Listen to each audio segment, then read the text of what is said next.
to our next video lecture on cross-cultural interviewing. This week, we will focus on a communicative theory called narrative development, in which an interviewer engages in interaction with respondents who have a culturally relevant story to tell us through their responses and their lenses. Narrative development most often occurs when someone has a unique personal experience to communicate to an audience. Typically, the interviewer takes the respondent's answers and strategically recontextualizes the information in the form of a narrative or story. At times, these types of interviews can be labeled personal and can range from a veteran's story of what may have happened on the ground during the Vietnam War, or an international student attempting to culturally assimilate to a new American university.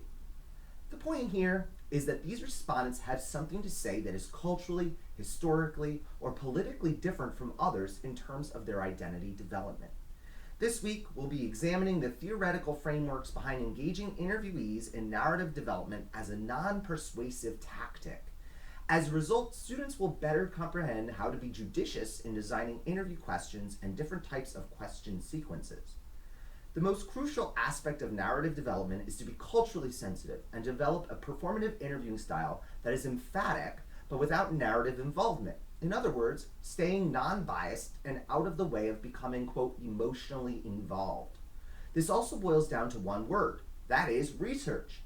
When researching your interviewee and what types of questions you will want to ask, be sure to become an investigator.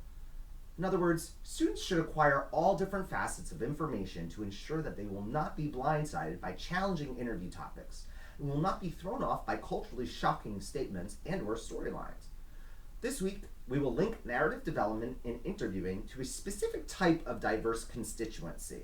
More specifically, within the LGBTQIA, lesbian, gay, bisexual, transgender, questioning queer, intersex, and ally community.